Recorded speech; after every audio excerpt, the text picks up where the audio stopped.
The Tao gives birth to one, one gives birth to two, two gives birth to three, and three gives birth to all things. At first glance, these two phrases sound like a tech guru writing the underlying code for the universe, or a drunk poet's heartfelt confession to the stars. But in reality, both are engraved in the Tao Te Ching, written by the ancient Chinese sage Laozi. Like two heavy signposts, they point directly to humanity's ultimate philosophical maze. Where in the world did the world come from? The Tao Te Ching was written around 500 BCE and has quietly rested on library shelves for over 2,500 years. If we could turn back time to that era, we would see a fascinating phenomenon.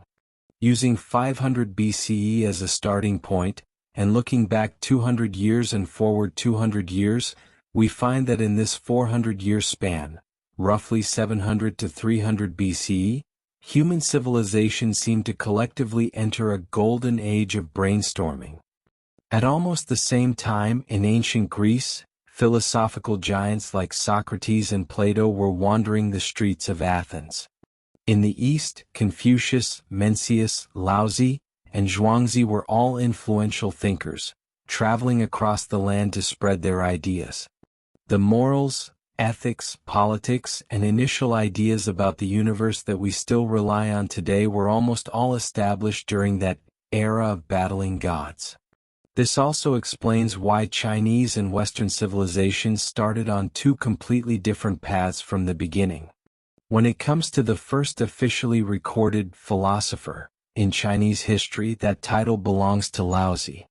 His real name was Li Er, his courtesy name was Boyang, and later generations also called him Li Dan. The character Dan means long and large ears.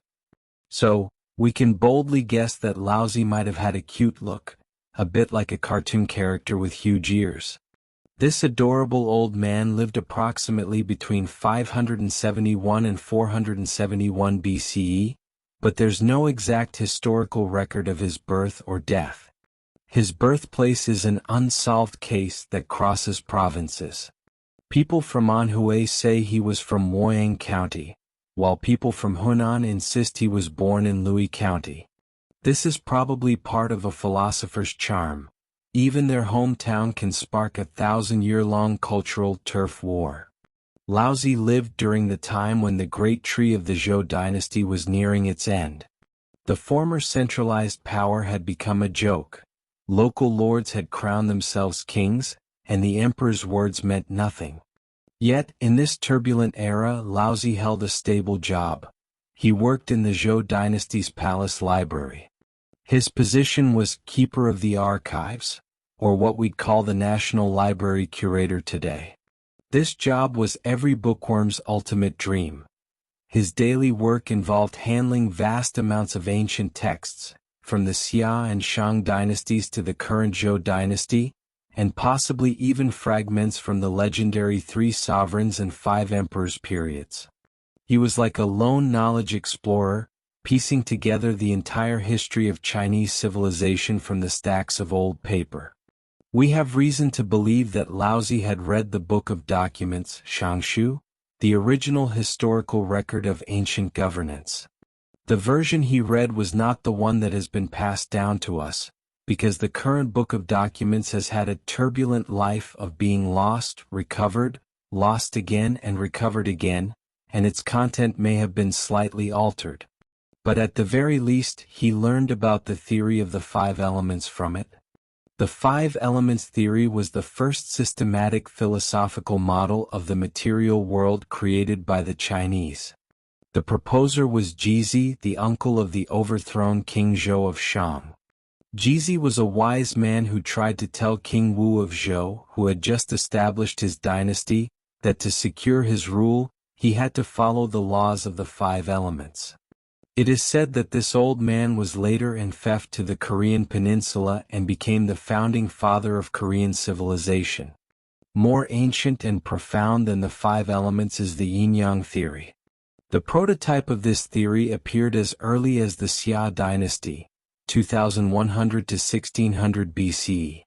The ancients observed all phenomena that were both opposing and unified, such as cold and hot, day and night, life and death, and summarized the dialectic of you are in me and I am in you. It is impossible to know who proposed it, but modern science has proven the eternal vitality of this theory.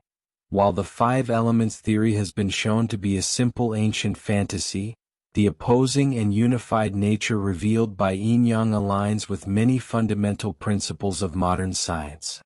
Now the story finally returns to Laozi's era. He was familiar with the five elements and yin-yang, but he must have been bothered by a question.